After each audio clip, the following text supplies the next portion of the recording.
All right, Parisi Nation, this is Steve Leo here. I'm your host for the Parisi podcast. I'm very excited to have Michol Dalcourt on our podcast today. He's out there in beautiful San Diego, a lot nicer than New Jersey, getting ready for the holidays. If you don't know, if you haven't seen him, he's been on a lot of our content over the last, really over the last year, I would say.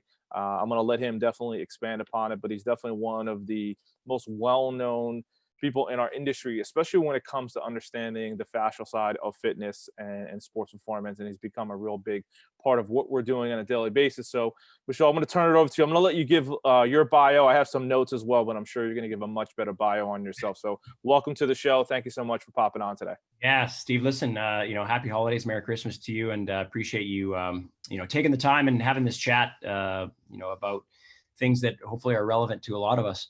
My background was never an athlete. I was more on the academic side. So I did my graduate and undergraduate work in the University of Alberta in Canada. I moved to the US in the later part of 2007. I did a little bit of teaching work at the University of San Francisco as an adjunct faculty member there. And then, kept coming down south to San Diego here, where I've been here pretty much most of the time that I've moved to the US. And so, we've got two companies. The first one is IOM, which is an applied health and human performance company. So we look at solutions and strategies and logic as it relates to health as well as human performance. And so that really begins to shape our perspective on things. It's not just the performance end, but how does it ladder up to actually health outcomes as well? And then those solutions kind of flow out of the back end of that. And then the other one is the product ViPR, and then now ViPR Pro, which is the new iteration of our design. And that really is a loaded, basically an omni. I'm actually stealing Bill's words now. It's omnidirectional sub-maximal loading. And it's been awesome to see what you guys have done collectively with that narrative and all the information that is coming out. And tip of the cap to you guys, because phenomenal work and phenomenal at making it accessible to all of us. And so, our product is one of many that adds load to movement. And so the idea there is, it's kind of training like a farm kid again. And so, that's a little bit about my background, and probably some of which shapes, our discussion here and some of our perspectives, as we look at business and look at solutions when we get out there. That's great. I mean, your background's amazing. Obviously, all the research that you've done as well, and I know we'll kind of touch upon it. But since you brought up the ViPR, I definitely wanted to dive a little deeper into that. I mean, listen, let's just talk from a protocol standpoint as far as how many people are using different modalities now in our industry. There's so many different things out there with kettlebells and barbells and dumbbells, and now you came up with the ViPR, which is a really, really cool and intriguing product. I got to use it for the first time a couple of years ago at our summit down in Nashville, and it was definitely not what I thought it was, which was great, because I really, when you see something online, you don't really know what it is. I'm like, is that just a tube? Like, what is that thing? And then I use it. I was like, holy moly, this is much different than I thought. So why don't you kind of take us through, how did you come up with that? Basically, again, there's so many different training modalities out there, but how did you come up with this particular product? Knowing we're going to talk a little more in depth of what it does, but how did you come up with it? What made you think about it? Right. Yeah, it's a good question.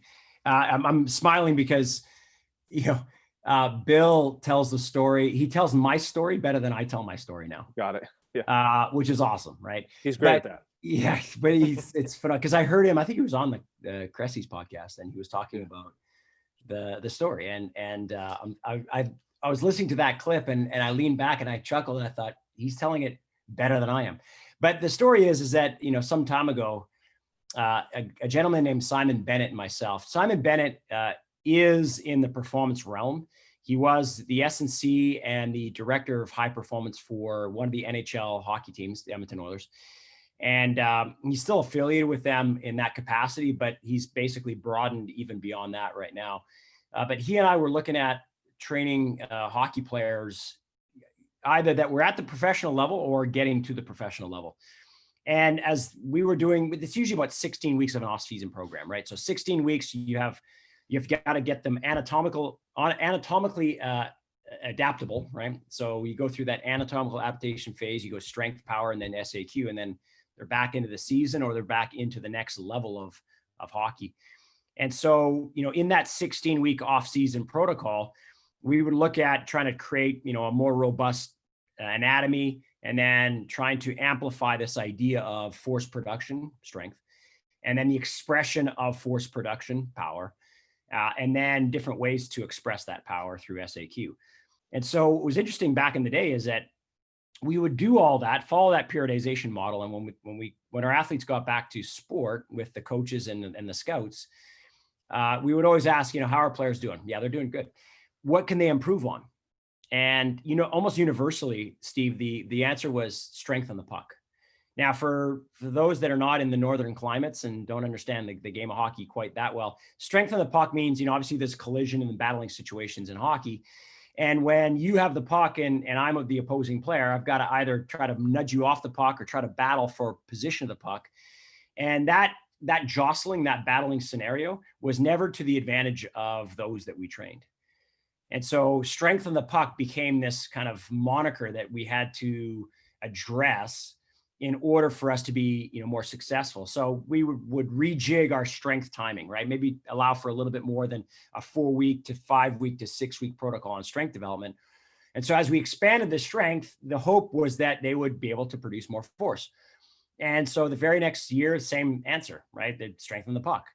And so it took us a while, but we asked a critical question, which was, well, who's beating us to the puck? Farm kids, right? And so the idea and the inception of ViPR and then the new design of ViPR Pro is really, what are they doing on the farm, right? And that's what Bill always said is the omnidirectional submaximal loading. And when we look at the characteristics of adaptation through our development over thousands of years, that's what it did. Like skin, joint strength, muscle, even nervous system engrams, right? So efferent motor outcomes, which is coordination, fascial remodeling and development are all to a certain degree on the backs of this idea of, can I actually introduce load in a variety of different ways? Because as soon as I go through repetitive loads, if the volume is high enough, it's repetitive stress. And repetitive stress increases the risk of repetitive injury or repetitive stress injury. And so, there is this kind of dance that we need to make between enough variability to be bulletproof and enough specificity to have a transferability into whatever environment or into skill or whatever we want to have as an outcome. So that dance needs to occur. And what we might say is, you can grab a product that is a mass-driven product.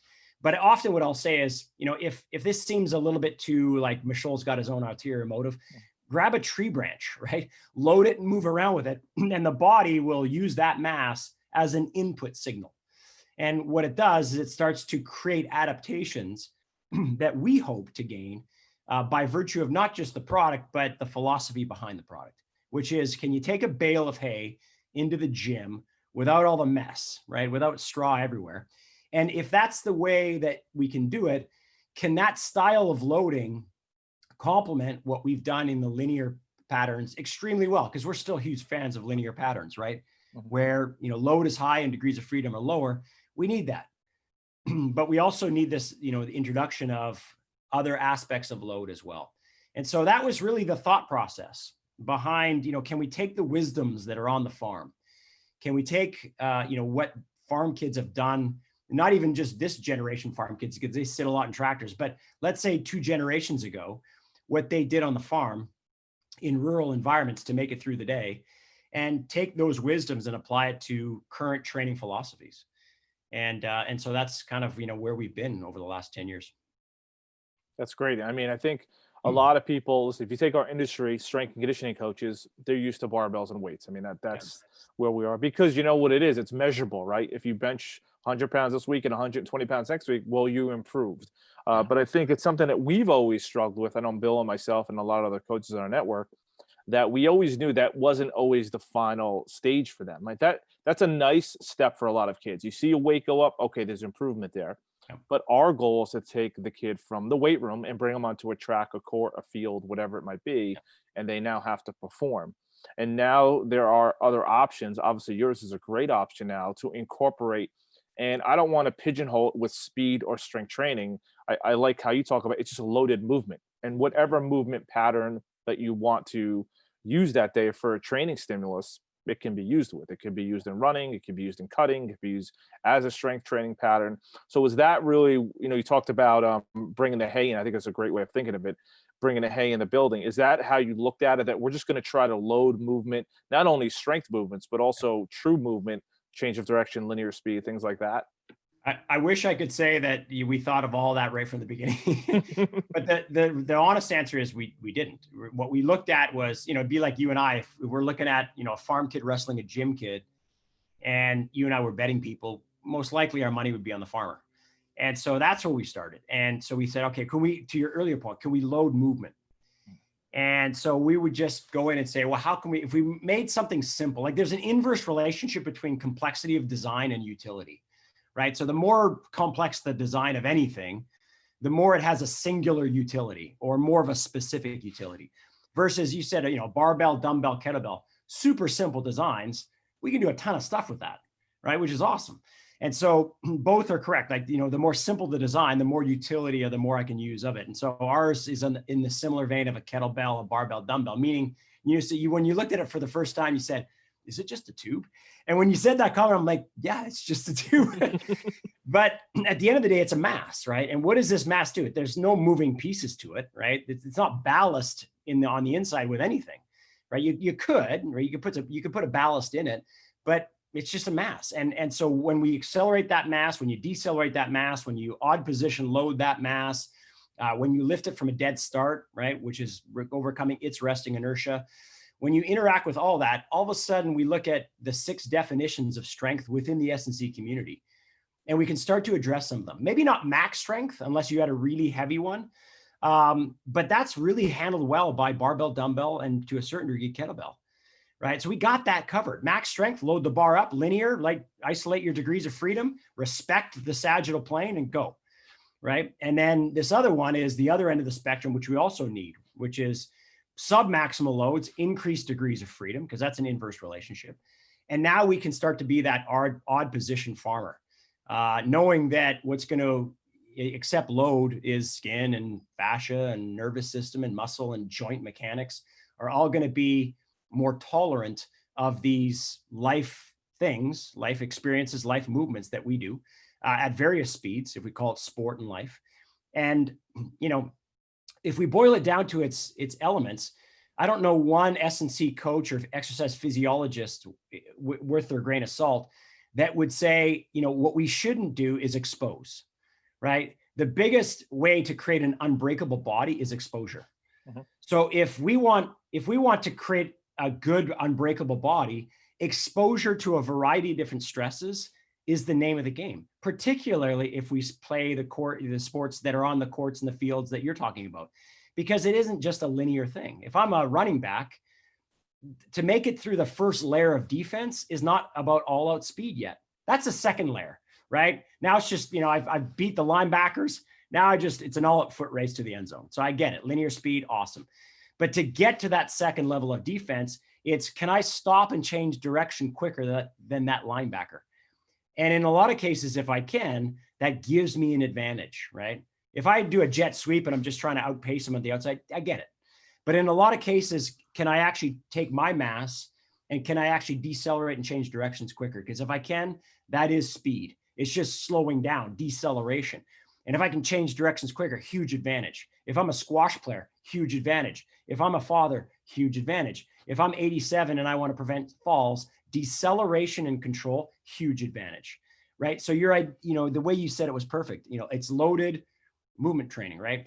So if I can load movement in a way that increases my capacity because of exposure, then I'm starting to think about this idea of, can I be unbreakable? And unbreakable seems to be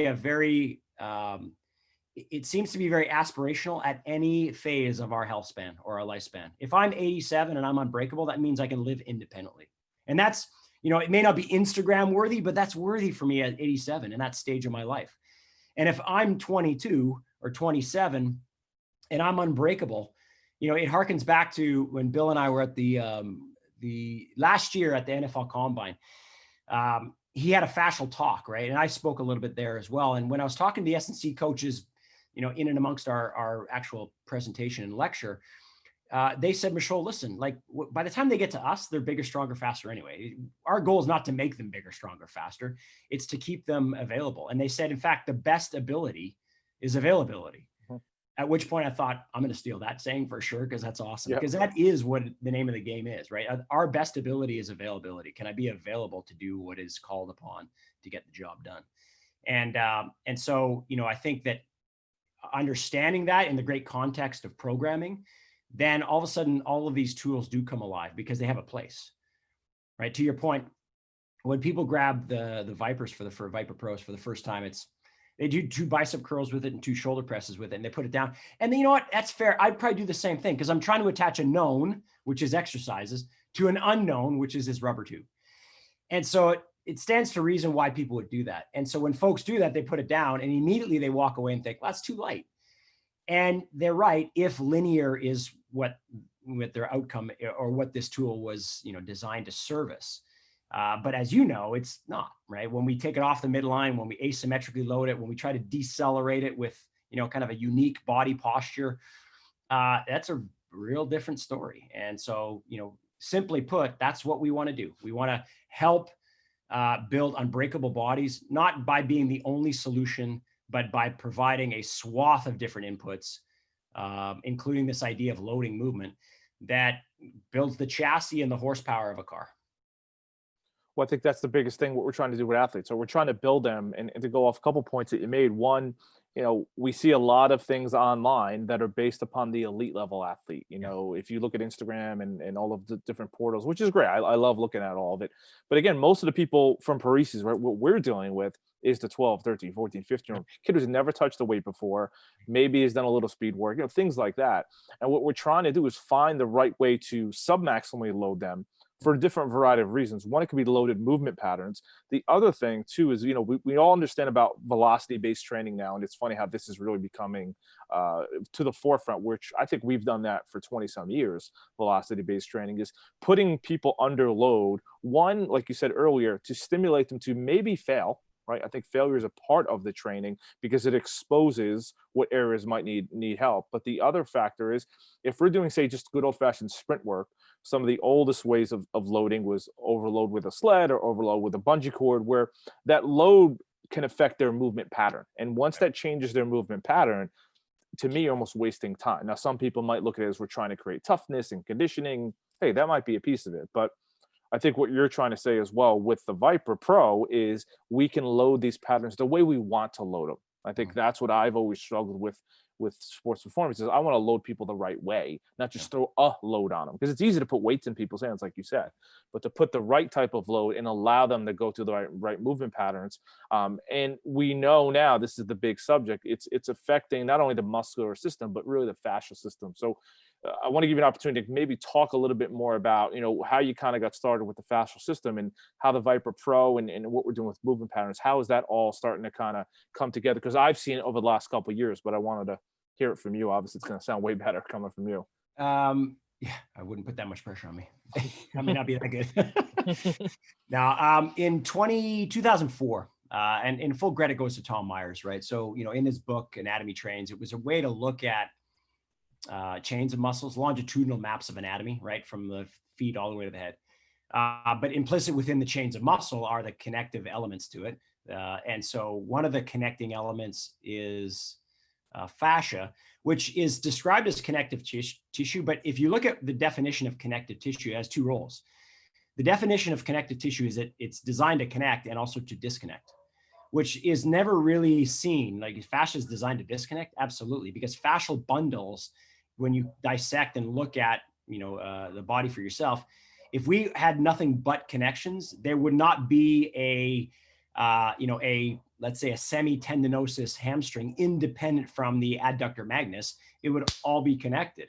And we know that in therapeutic realms or in injury realms, if you've got an adhesion, that is connective tissue becoming too connected, right? So the idea of sliding and gliding and, you know, approximating and moving our bodies is the fascia doing 2 things really well: connecting strongly and disconnecting strongly. Right. And so by virtue of movement, right, and organizing movement, what we are doing is reinforcing the cables, right? The three-dimensional fibrous connective tissue. That is fascia, fibrous connective tissue. So, can we make those struts and cables strong? But can we also give a variety of different movement tasks such that we can reinforce the disconnection of structure so they can move independently of one another? And so it reinforces those particular patterns, to be sure. So back in 04, learning that perspective, and at the same time crashing into this constraint that Simon and I had relative to these farm kids being stronger than the city kids, and trying to be, well, why? I mean, what are they doing? And then looking at it and going, well, they're not really dealing with maximal loads. They're not really dealing with maximal loads much of the day, and yet they're stronger. But how are they stronger?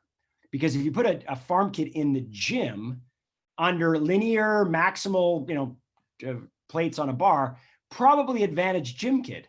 So it's not that one is always better than the other. It's that, okay, you know what, like to your point, there are different inputs.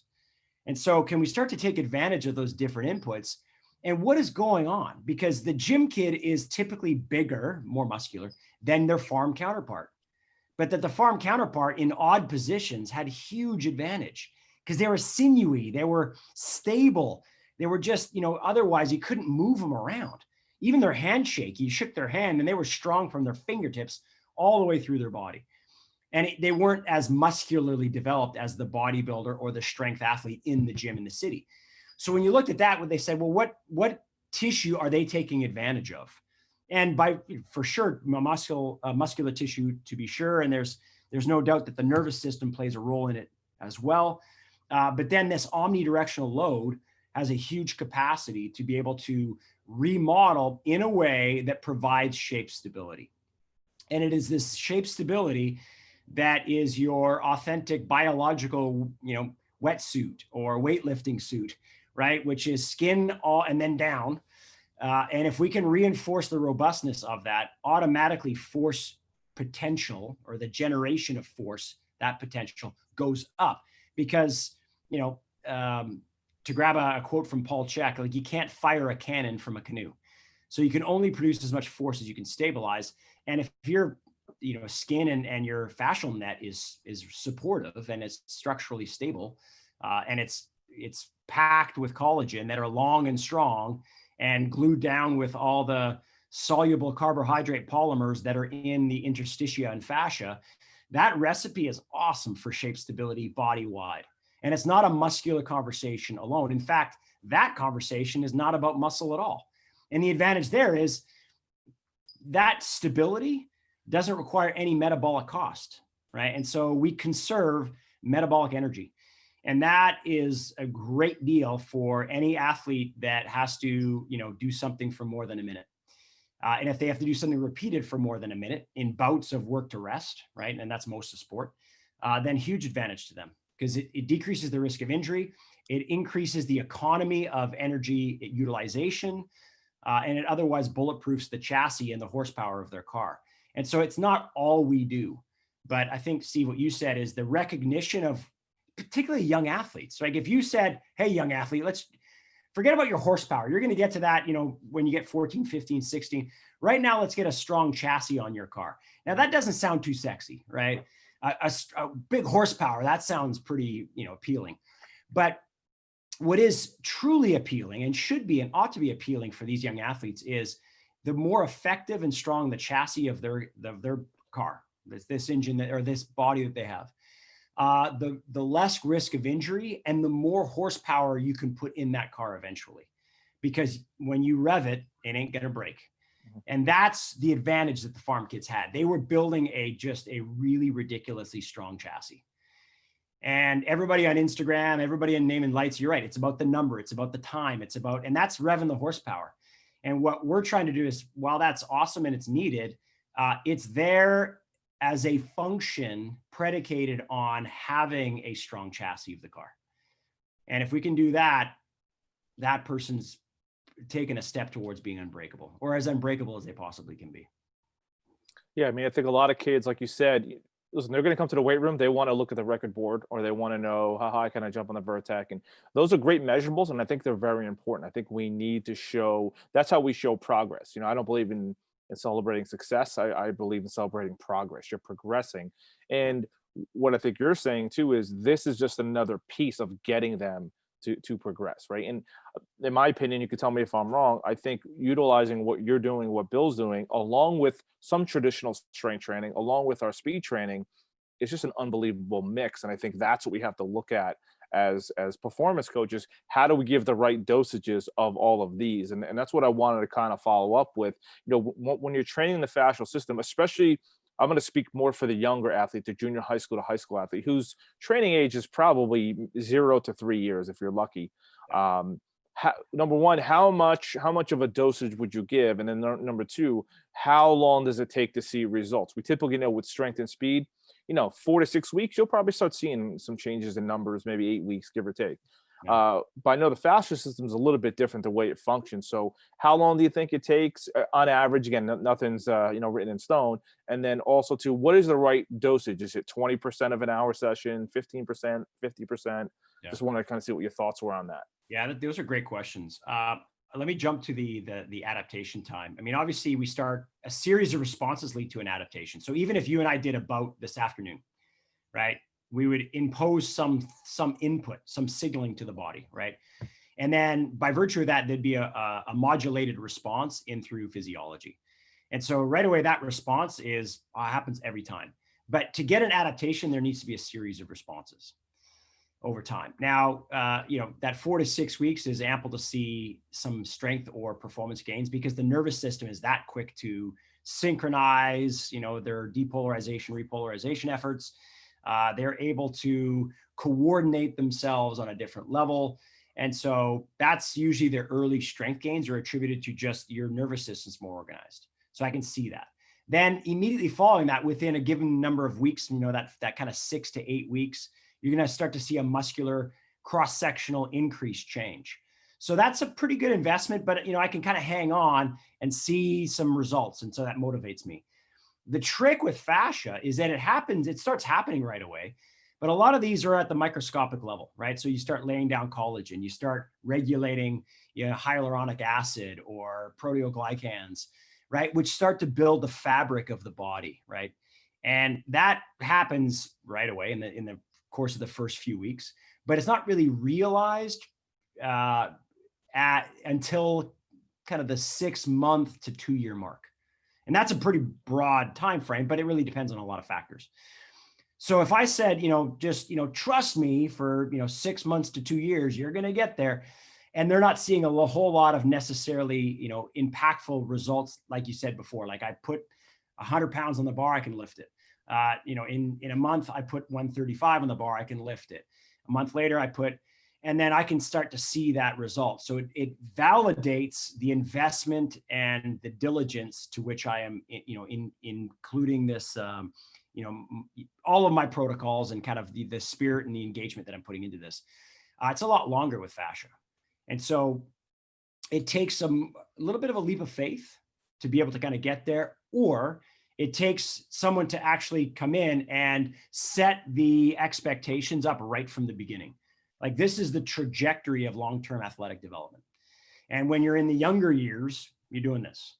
In the competitive years, you're cycling through and you're doing this. Life after the field, right? You've won 17 gold medal in the javelin, is that Bill? And then you're on the Javelin Hall of Fame, if that's even a thing. And your S&C coach is saying, great career, awesome.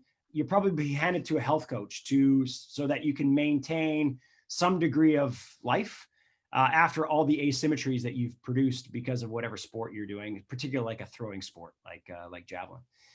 And so that's the kind of and then, you live your retirement years and, you put health span on your lifespan. That would be a great long-term athletic development model, right? And if we look at the phases within those, the chunks of time within them, they accent towards building capacity within different elements, right? Building capacity when it's life after the field is not about bigger, stronger, faster. It's all the pathways that are sustainable. AMPK, PGC1 alpha, PGC4 alpha, all these express the production of mitochondria within the cell. And that's a really good deal at that stage of a person's career, and others as well, but you might index higher towards those types of protocols because of, you know, the after the competitive years of an individual, because they still want to live well. I would say pre-competitive years, it's these types of things. Like, can you build horsepower? Yes, but can you build the chassis of your car? Because it'll increase your ability to be resilient. It'll decrease the risk of injury, and it'll otherwise be able to push your ceiling up. Because you said it perfectly before, like, we're doing all these things. Why? Because we want to push the ceiling up. What is your potential? We want to push that up so that when you start to develop the horsepower of your car, you got more room, right? More runway to work within. You got higher ceiling to work within. And what a great way to take advantage of those years developmentally, knowing that, you know, reticulin, collagen, elastin are different in your formative years than when you're 27, 47, 67, right? And so the time frame to which we can lay this down is optimized when we're younger. So if we're taking a kind of a clinical or a kind of an intelligent approach long-term as the overall map, that's the way we might look at it. Yeah, I mean, if you look at two, you know, we're right now we're recording this in December. We're still in COVID, right? Hopefully soon we're going to get out of it, but we're coming up on 9, 10, 11 months of dormant for a lot of kids. You know, in the Northeast, we had a lot of sports canceled. Kids are trying to come back from it. And I can say I saw a major difference, say in September, when I really started getting kids back into the gym working out. Just number one, how slow they moved and how weak they were. I think that's easy to see. But I did notice some of the things you were talking about, a lot of just the collapsing of movements. They couldn't even hold certain movement patterns. They couldn't break and cut. And that's not because they didn't do speed work. They were just so dormant sitting in their houses, not like they're outside, you know, playing in the yard or riding their bikes or all of that type of stuff. And I think we forget, like you said, the farm boy. And I just say play. You know, a lot of kids just don't play anymore. Jumping off a slide or jumping off of a trampoline, like things like that. To me, the fascia system and the muscle system is being trained constantly. And it's funny, now we have to, in a way, become specific, like you said, to train. I like to use the term work capacity, because if you don't have enough work capacity, you can't handle all of the loads that are being put upon you. So all this great information I'm trying to give you, you just can't absorb it all. Like you said, you're calling it a chassis. It's kind of, to me, all the same thing. If they can't absorb what you're trying to give them, you're just throwing a million exercises at them. So when you started really incorporating the ViPR Pro with your clients, I know some of them were hockey players, but we'll take maybe the lower level players. How much time did you spend, you know, teaching and then pushing them through different movement patterns that maybe they might have failed with? I mean, because that's a difficult thing as a coach. We want them to do the movement pattern perfectly, but trying to recognize, well, it's okay if it didn't go perfectly, because they have to adapt and adjust. So how did you work through some of those scenarios? Yeah, it's a great question. So in the what we did is, if you looked at our 16-week off-season protocols for hockey players, you know, we had anatomical adaptation first, and that's a real good opportunity for us to not necessarily, you know, just default into the strength lifts that we would get into in strength. Anatomical adaptation describes exactly what it says, which is we're trying to get the system prepared for increased load. Right. So we took about 4 weeks of that and we said, all right, anatomical adaptation. Now, in historical context of anatomical adaptation, the S&C community always took the same type of moves, right, which is great, linear moves, but then the rep schemes would be different, right? So higher rep schemes, you know, elicits different reactions. Awesome. What we did, though, is we said, well, rep schemes are still going to be that kind of that 15 rep-ish range, but instead of linear patterns, let's just organize it like the farm kid would.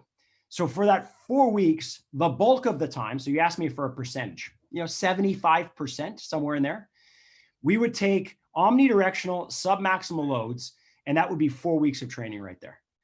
And so that's anatomical adaptation. And all we would do is just say, let's stress the individual, right, in a variety of different angulations. So those vectors are going to have a magnitude and a line of force, right? So the line of stress is the directionality. The magnitude is going to be how much load. And so for 4 weeks, we would just take those individuals and we would basically get them to create patterns of stress off the midline, asymmetrically loaded in a variety of different three-dimensional ways in order to organize anatomical adaptation, i.e. build the chassis. So that was about 75% of the time. To your idea of success, you're right. We wanted to always flavor towards success. So our bubble of function would start right here. Before we did the, the big side lunge with the side reach, it would be a side step with a little bit of a shift to the side. Once they got that in their motor system's quick. Like, I got it. Now I can matriculate my range of motion out to the point where I'm stable. Now, the cool part about that is we're working on mobility at the same time, because organizing a three-dimensional approach to submaximal load, when we start to go off the midline in these shifting patterns, we're organizing mobility, stability, and positional strength at the same time, like within the same rep, right? Our body has to extend to get there. It has to stabilize because it's under load. And if it's not under load, it's going to keep us tight and keep us short. So our range of motion is going to be dictated on how much stability we have. And then shifting that mass out there with load over time creates positional strength within that one posture. And so if we organize a variety of different postures for those 4 weeks, what we're trying to do is to alleviate what you said is they can't decelerate. They can't hold body positions. They're collapsing in on themselves. And what that does is it decreases the neural drive for what their brain has available, because it's not going to produce force that it can't stabilize. So it downregulates it because your brain's one step ahead of us, or our muscular system, or certainly our force production. And then number two, it decreases the risk of injury. And what's interesting is musculoskeletal injuries are not injuries of the muscles, nor are they injuries of the skeleton. They're soft tissue injuries, right? They're fibrous connective tissue injuries for the most part. And yet we describe them in umbrella terms as a musculoskeletal injury. And while they plague athletes, first responders, office workers, anybody who has repetitive stress, they're plagued by, these musculoskeletal injuries, but more often than not, they are soft tissue injuries that we should be training resilience in the tissues of the fascia, the skin, the interstitia. All of that is a safeguard against the body breaking down, because it works in concert with the nervous system, the muscular system, in order for us to be a viable solution to movement lifelong. And if we can do that, then we've got a good life, giving ourselves the best opportunity to be well through a lifetime. Yeah, I mean, speaking about injuries, is something I wanted to ask you about. Obviously, injuries are an issue, especially the athletes we deal with, because they're playing multiple sports. Right now it's a little different, but normally these kids are playing multiple sports on multiple teams. So, I mean, I know of kids that I've worked with that are at one time are on 2 softball teams and 2 basketball teams all at the same time. So they're playing 4 different teams, practices, and they want to train with me. We all know I'm trying to obviously deload them as much as I can and give them a break, but they also want to train. Do you think that, the fascia system, the way we're trying to go about this training and invoke it now into our training programs, do you think that will help cut down on some of these soft tissue injuries, which are probably the most common for a lot of the overuse athletes out there? Yeah, it very well could. And that's a loaded answer, because it depends. I sound like a politician now, right? It depends. I know it depends. That's okay. Yeah, it depends. But here's what it depends on, I would say. It depends on recovery, inter and intra-session. Intra-session means within the same bout. So if someone's doing wind sprints, right, and there's not enough neural recovery and metabolic recovery, we're going to know, right? Because, you do something for 30 seconds and then they can't repeat it. They need substrate back. They need fuel back. So you give them 2 minutes, 3 minutes, whatever. They get T to the half or half their energy back, and then they can kind of, manage that, and then they can do it again. So when we think about recovery within a bout, the work to rest ratio of intervals is typically on the consideration of metabolic and nervous system considerations. I'm going to add a third one in there, is fluid. So fluid needs to recover. And so with fascia, for every 20 to 30 minutes of intense exercise, 10-ish, 15 minutes of recovery allows fluid to return back to the areas that it was pushed away from. Because fluid only goes where it's pushed. It's osmotic pressures, right? So water, blood, lymph, and interstitial fluids are going to be pushed away from high pressure areas. Contracting muscle is a high pressure area. So everything's pushed away, and we need time for it to modulate and restore. And so we can do that through active recovery schemes after every 20, 25 to 30 minutes, somewhere in that window, depending on how exhaustive and high intensity the work is. giving that amount of rest of about 10 to 15 minutes, maybe doing some compression, some vibration, some of these protocols that we know in our space can actually help restore balance of the fluid. So that's intra session. Inter means between, you know, I'm playing on 2 basketball squads and 2, whatever you say, you know, I'm a multi-sport, the bane of my existence growing up because I was the chubby kid that never played sport. But, you know, I wish I was one of those people, but I know exactly what you're talking about. They can play all the sports and they go from one practice and they bike to the next practice and away they go. That's, you know, how much total volume do I have? That cumulative stress week to week is allostatic load.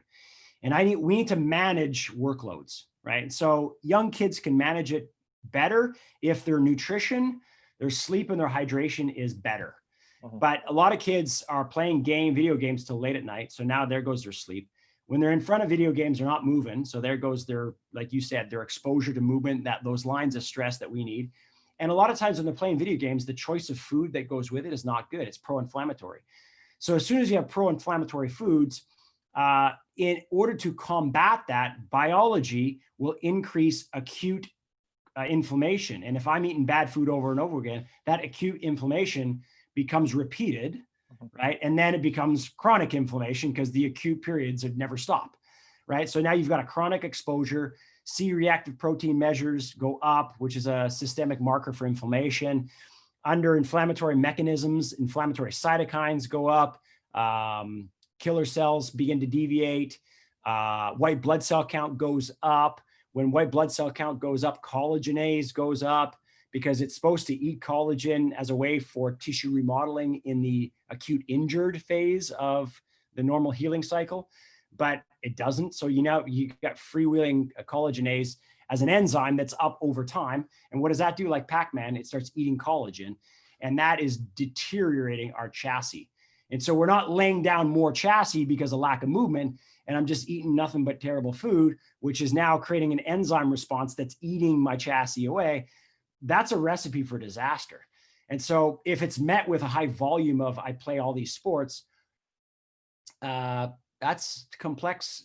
Those are complex things that could deteriorate an athlete. Now, add another one, the adolescent female who is experiencing her menstrual cycle for the first time. That in those years, my partner's doing her PhD on gender-specific training for female and doing her PhD thesis on this very thing. That is an extra layer of chemistry that is complex, but needs to be thought out and discussed openly. I have a daughter. I want her to be empowered by knowing this. As a dad, I want to know this. I agree. I have 2 daughters. I'm with you. Right, there you go. And so, yeah, routinely, my daughter and I have, and she's 10, but we routinely have discussions very openly on her period. And when she's get it, what's her strategy going to be, all that. She is so comfortable talking about it because dad's so comfortable talking about it. And we need to understand that when we deal with these formative athletes, they're not just 25 to 45-year-old males, of which the research has always done tests on. Why? Because the physiology is, it's less undulating, right? It's just, it's more consistent day to day, week to week, month to month. So it's easier to do research on that. But those conclusions don't necessarily, they're not necessarily meaningful for everybody because physiology differs from male to female. And for the transgender community still does, because exogenously and endogenously, transgender community are taking exogenous things and their endogenous physiology is still what it is. And so that is an area of research that is still needed to be done because it's inconclusive. There is more research on this, by the way, but it's still inconclusive as to where we should really be putting our focus. The conclusion right now is it's based on endogenous physiology, not what you're putting in your body to, let's say, modify your estrogen, androgen balance. But all of these things are in this kind of soup called physiology, and we need to understand what that actually means when we program effectively for folks. I think you made a great point before. It's just talking about, I'll just kind of summarize, some of the rest periods that you may have to give your athletes in a training session. That's what we do, right? We work with 6, 8 kids in a training session. We only have an hour. We're trying to get the most bang for our buck, get as many things as we can, and trying to walk that fine line of giving them enough rest time, one for just normal recovery, which we know about, but really letting all the different systems that you're speaking of get the proper recovery. Because in my opinion now, I mean, I've been doing this out for a long time. Those are where some of the injuries are starting to happen because we're not giving them the right rest periods. We're so focused on we got to do another exercise, got to do another rep, got to create toughness and challenges and all. And again, there's a place for it, but I think. And I coach track and field now. I've been coaching for a while. I'm a head track coach at a high school, and I've dealt with. So I had a kid last year. Just a quick story that chronic hamstring issues for 2 years straight. I wasn't the coach, so I'm not naming the other coaches, but they ran him into the ground is really what it came down to. You had distance coaches treating sprinters like distance kids, and they ran and ran and ran. I took over. I started working with him, and he was surprised on how little we did the first couple of weeks. He's like, we didn't do anything today. I was like, well, one, I want to just get you healthy. I wanted to see how you're feeling. But now I've been working with him since March, and now he's been competing in a couple of meets. And I'm like, how are your hamstrings? He goes, I haven't felt a thing in months. And I think what I've tried to do is take a lot of what you and Bill have come up with the fascial training. And I do think our Parisi training system, now looking at it from afar, has always addressed a lot of these needs. We just didn't know it did it. You know what I mean? We knew it worked. We didn't know why it worked. Now we're getting some more validation of why it's working. So when you, I brought this up because when you came to get involved with Bill and really, you know, I know you're doing that whole fascial research and the Fascial Academy, which I wanted to get into as well. What did you think about our program and how that was affecting these different physiologies that you're speaking about? Yeah, and the first thing is, you know, congratulations for having that viewpoint, because a lot of times the tail wags the dog, doesn't it? You know, I want to do more because sitting idle means I'm wasting my time, or whatever perception they have. And it's tough sometimes to be able to kind of push that back and say, wait a second, it's very easy to under recover. It's very easy to under recover. And you look at the most elite athletics, they're going to have genetics on their side and all these host of other assets on their side. But I think for most of us, it's easy to under recover. And it seems to be a very binary thing. Either I do nothing in my developmental years, or all I do is play 16 sports. And like you said, the coaches are running me into the ground. And it's like, where's the middle in there? Because there's a huge escape of middle in that ground to undulate stress and recovery. And the idea is, can we stress them, not just for stress sake? You said this earlier, not just for stress sake. Can we stress them to create an input into the body? That's what we want to do. Because all we do is we're stressing it because that is information into the body. That's either mechanical information or chemical information, right? Because those mediators are going to convert into chemical activity. If I go on and I sit too much for too long, or I go into outer space, within a day, I start peeing calcium out of my urine. Why? Because it's coming out of my bones. Why? Lack of stress. So mechanical stress every day reinforces the loop of signaling, right? And that's all we're doing. So are we maximizing our exposure to that information coming in, right? Can we maximize the stress?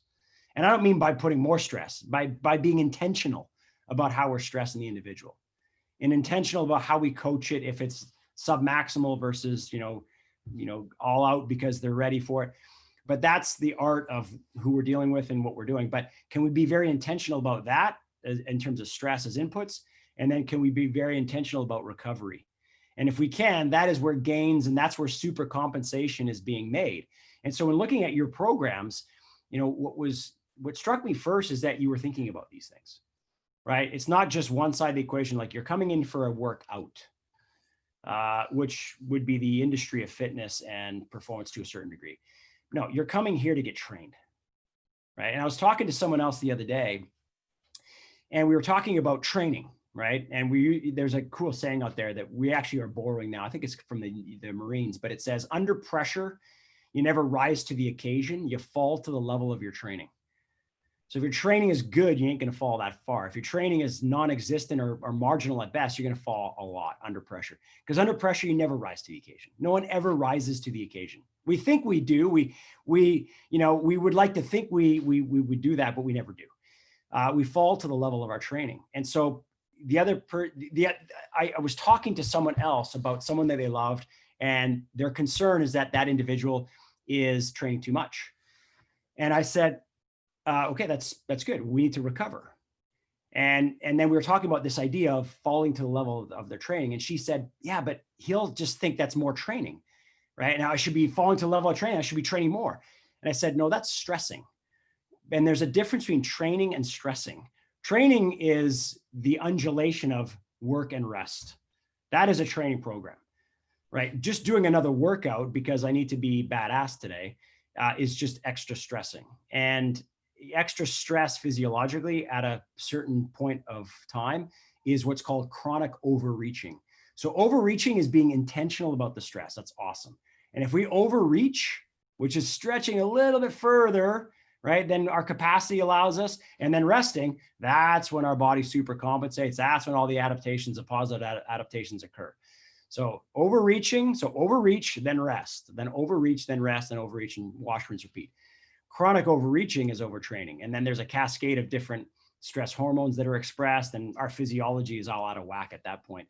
And we're not making any gains at that point, right? Because, the chemical soup that we live in is tilted towards fight or flight stress, and cortisol and all these other mediators are running rampant. And it's hard to correct once we enter into overtraining.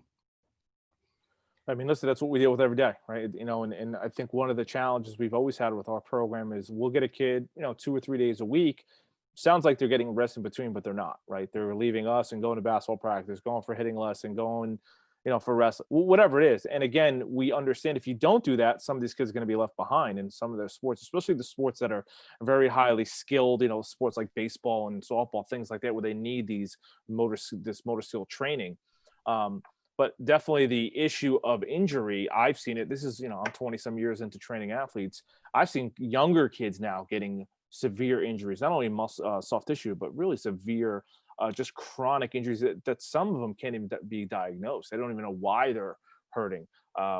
So trying to figure out, is that like, take the hamstring injury for a minute. I think, in my opinion, this kid's, it wasn't his hamstring that was the issue. I think the fascial tissue around it was just so destroyed from like you were saying, the fact that we rested it and then we started incorporating this type of training. And I used the ViPR with him. That was part of our movement prep series. And then we transitioned into sprint mechanics. Do you think that is one of the issues of why kids are getting injured even more now, because they're not training in that system the way we've discussed?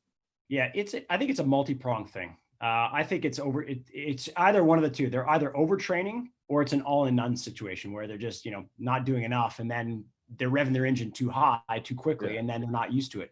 So it's kind of one of those bookends, right? It's like all we do is play video games and then run it, 100%, or do something at 100% and then do nothing again. Or it's what you're talking about, which is I'm playing a variety of different sports and I got to do more to be more. And so it's that. And then it's also just the opportunity of specificity. And I know specificity is looked at as being awesome. And to a certain degree it is, but it's a challenging topic, right? Because the idea of specificity would be that we go in there and we zero in on an outcome or a function. And that's hard when we think about that biologically and on the human scale. Because if we're teaching the hamstring to do something specific, then we would say, well, it's a knee flexor, so let's teach it to flex the knee. But if it's sprint mechanics, the hamstring does a whole host of different things, and it's part of the entire body. So it's really the body thing, and the part of it that is getting injured is the hamstring. Is it, the fascia surrounding it? Could very well be. Is it that we're not teaching it to move quickly? Could very well be, because gym speed is different than life speed. And so we want to kind of say, all right, can we actually take consideration of both? And then, is our nervous system coordinated? Yeah. Are we teaching that hamstring to be triplanar? Because if we just see the hamstrings as being a sagittal muscle, we're not really looking at the distal attachments, because the distal attachments blend into the knee capsule, and the pes serine, which is in the kind of the medial aspect, and then the lateral capsule and the biceps femoris, it splits and becomes, and it's anterior to the axis of rotation. So it's like, taking reins on a horse's head. If I pull the reins towards the right, the horse's head turns to the right. That's the hamstring, because they come down and they wrap around the side of the knee in front of the axis of rotation. So they actually have a huge capacity to control transverse plane, as well as the terminal ends of sagittal motion in gait, right? And that's the function of the hamstrings. So if I can teach it all of that, even in the frontal plane, as it decelerates frontal plane motion, because that's what it does, right? No muscle creates frontal plane motion at the knee, right? If I got your limb to lift off the ground and said, all right, hey, Steve, move your knee in the frontal plane, you'd be like, can't do it. But the knee can move in the frontal plane. It just ground reaction force and super incumbent weight over top of it. So we still need muscles to decelerate the frontal plane. They just can't produce frontal plane motion. So to say that we don't have frontal plane motion in the knee because no muscle can produce it is an erroneous statement, right? We just need to control it. So we need to react to it because ground reaction force is going to take that knee into a valgusing stress for sure, right? And so are we building that capability in? And if we are, and we do that with proper stress and rest, you've got your scenario, which is I haven't felt my hamstring in 2 months. It feels great. Great. That's then go do what you want to do for as long as you want to do it.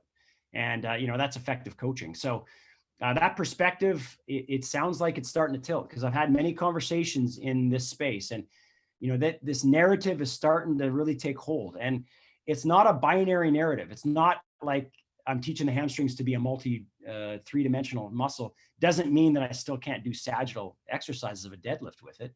It just means I'm considering both of those things in order to accelerate my abilities or my unbreakable qualities within my body so I can do what I want to do for as long as I want to do it. Well, I think that's the key takeaway, right? Is that everything has its place. That's what I always try to explain when I do a lot of the education for Parisis. It's not just one thing. We're not lifting heavy weights. We're not just running fast. We're not just doing technical work. We're not just doing mobility. It's all the right dosages, and we're trying to do our best from a corporate standpoint to, disseminate that down to everyone to get them to understand it. But it's never perfect, right? So if you have 5 kids in a group, I could write the greatest program in the world. It may not work for all 5. It might work for 2. But I think recognizing what is occurring and seeing the leaks in the joints, if they're collapsing or if they can't create that stiffness that we're trying to work on, I think having an option to, call an audible, so to speak, and say, okay, we're 30 minutes in. You guys just aren't stiffening out on your leg on the top speed mechanics. Maybe take 10 minutes, grab the ViPR and start doing some post positions, aim arches, things like that to reinvigorate the body to understand it. Okay, put the ViPRs back down and then go back to your sprint mechanics. That's what I have done. I don't know if you think it works. I've seen it work, but I could be totally wrong. I wanted to see what your opinion was of kind of layering it in as part of our training program. Yeah, well, there's different ways to do it. There is an art to program design, to be sure. And so to kind of keep it simple for the purpose of this first discussion, like we can do, we can do some post-activation elements, which are more complex, but if we keep it simple, like what we've done is we've done some breathing techniques. So let's say a person's sprint mechanics and we're thinking it doesn't look quite right. That hamstring looks like it may be contributing a lot of action. And it could be based on the fact that the lat and opposite glute are not doing enough and they're more proximal. So what we might do as a response to that, for instance, is we might say, all right, hey, athlete, come here. We might pre-position a load. In this case, we've got our ViPR Pro, but it's a mass, right? So we pre-position a mass. It's off the midline. So it's not that the body's now not pre-positioned. It could be very symmetrical, but the load and the line of force is at an odd angulation. And once we go through that, what we would do is do either forced breathing or percussive breathing techniques. So if I looked at forced breathing and I looked at forced exhalation, it's basically what it suggests, which is I'm breathing out all of my air. And when I think I'm done, there's one more candle on that cake and I got to get it out. So I'm trying to breathe everything out of my lungs within, reason. And that last little bit of really forcing everything out is going to create hoop tension. It's going to spare the diaphragm because the respiratory diaphragm is not used during exhalation. It's the pelvic basin, that diaphragm, the pelvic diaphragm that is used along with all 4 layers of the abdominal wall, along with the paraspinal musculature, along with the intercostals. So you spare the respiratory diaphragm. And what that does is create more hoop tension around the stomach. And what anchors into hoop tension, glute and opposite lat. And once they can do that, it actually takes away the requirement of the hamstring to have to contract as a stabilizer, because you're getting proximal stability by virtue of all 4 layers of the abdominal wall, all of the parascapular or the paraspinal muscles, all of your intercostal muscles, and your glute and opposite lat. That is the job of actually anchoring that system down and then radiating proximal to distal stability. And now what you find is your hamstrings can actually relax and then contract quick and maximal and then relax. Why? Because they're not used to stabilize. Why? Because that's done at the proximal elements of the body. What happens? Speed goes up. Why? Because things are able to turn off because decreased amount of threat. When we're under threat, instability, anything else, muscles are on too long, and on is slow and off is quick. So what we want to do is teach the body to be stable in a variety of different postures so that the nervous system will never say, I don't feel quite right in this posture. Let me guard everything as a protection mechanism, because that's a higher priority to me than trying to execute the play. But if we can create a skin, a connective tissue fascia, a joint, a nervous system, and a muscular system that has the capacity to be like a farm kid, right? Any position, I'm never really out of position because I've trained all these odd positions in life. We avoid what we call critical delay. And a critical delay is a term that is used in the S&Z community for that point of guarding, right? When the body has to just capture itself and protect itself for an instant before it does something. That moment, that critical delay is the difference between being in the play or not, or the difference between my ACL or my hamstring going or not. And what we want to do is avoid critical delays. And then we do that by virtue of these techniques. So if we had a ViPR Pro, let's say we had an odd position, so it's asymmetrically off the midline, we do some forced exhalation, right? Get everything going at the central aspect of my body. Then what we can do is that's proximal to distal stability, and everything can go on and off quick now. And that is speed and effectiveness of motion. And that's only one example of many, but that's the way that you might do it in between certain drills in order to mitigate the risk of injury, but also maximize performance. Yeah, I mean, I think that's really what we deal with every day, and understanding breathing techniques. And it's funny, I had the podcast with Eric Cressy about a month ago, and we talked about breathing again. It's something that we're starting to dip our toes in the water a little bit more with. It's a little more challenging with younger kids to teach breathing techniques, right? It's not easy, but we're starting, and it's definitely something I know you've talked about. I've watched some of your videos, and I think probably in 2021 is going to be one of our big projects we want to try to figure out, is because we know it's important. We understand it. I definitely think I have a decent understanding of it, but how do we, again, disseminate that down to a 14-year-old, I can have a 14-year-old freshman. Like, I don't know if she's going to fully get all of that right away. Yeah.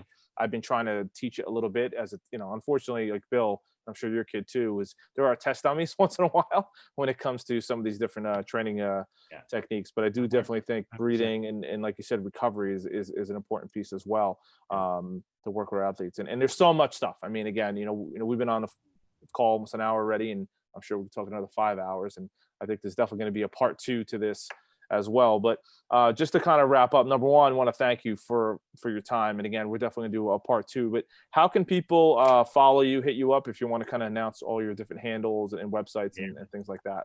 Yeah, for those that are more interested in this, you can go to instituteofmotion.com. So instituteofmotion.com, or ViPR.com, ViPR.com, or just follow us at ViPR Pro on Instagram or Facebook, and Institute of Motion on Instagram or Facebook. Those are probably the easiest ways to get in touch. A big shout out of thanks to you and the Parisi team is that, over the last, 18 months ish, our worlds are colliding more and more. And, we're big collaborators to begin with. And it's been a real joy to experience yourself, Bill, and the team in a very collaborative way. And so I know that the projects that you guys are doing, the books that he's engaged in, we've had a lot of discussion. So some of that logic is imbued into, it's the results of these discussions that the logic imbues itself into the books and everything else. And so, it'll be reflected there. But, I think all of us, we're excited about where this is going. We're excited about the narrative. The only thing that I would say is, if the discourse is substantive and respectful, arrows in the back and scrutinizing and challenging is a good thing. Don't take it at face value. That's a good thing. If it's a disrespectful tone of bravado and I'm trying to put the other person down to elevate myself, that's not sharing best practices, and that's not really necessarily getting anywhere. And so it's been an absolute delight to be, engaged with folks like yourselves that have a true passion and they're, you guys are technicians in your craft. And, wanting to be better is an exchange of information all around. And so, it's, I'm just wonderfully thankful and and appreciative of you guys. Well, thank you, and the feeling's mutual, and I think you can see it. You know, we're all on the same page. We just want to make kids better. I think that's why I do this for a living. I just want to help kids, and it's not about myself. Or I know you're very humble as well, and it's not about us promoting and our branding. Although we know we have to do that from a business and a marketing standpoint. I think we understand that piece of it. But I think what we're trying to do, we're really trying to change our program in a good way, and change probably the wrong word. We're trying to evolve our program the right way and always make it better. And to Bill's credit, the one thing he's always done is sought out the best people in areas that maybe we don't know enough about. This is definitely an area that none of us knew enough about. And he took obviously the bull by the horns and is crushing it and what you guys are all doing together. And I'm blown away. You know, I didn't understand it a couple years ago when he started talking about it. I'm like, what are you talking about? You're gonna write a book on fascia? There's enough information on that. You know, and again, playfully, but then 2 seconds later, I'm like, wait, this is Bill. I mean, I know it's gonna come into something great, and it has. And our program now is changing not only because of that, but because of all the ventures that we're all collaborating on. And the beneficiary is going to be the kids, and I think that's the most important thing. It's really about getting those kids better. And at the end of the day, you know, we'll all make a living, and hopefully I'll come visit you in San Diego sometime. I'd love to come out and see the palm trees out there instead of snow outside my front lawn. I don't know. So surf. I'm gonna have to do some training before I do some surfing. I tell you what, I'm not a good surfer, but I know how to coach, and so I'll give you a success map. Right? That sounds great. Only a few coaching things to concentrate on, and then the rest is just put a smile on your face, have some fun. But no, listen, Steve, we would love to have you. You know, when things normalize out here, and just looking forward to more collaboration and more discussion. So really appreciate you guys, and thanks for your time today. Thank you so much. You know, Merry Christmas, Happy New Year, all of that great stuff. Enjoy time with the family. You know, hopefully everybody gets a lot out of this call. Please go back and listen to it. I mean, I can't wait to listen to this again. There was so much information he was saying. I was taking notes because I couldn't process it all at once. But this is just great for us and our network. And again, thank you for your time, and we'll be in touch soon.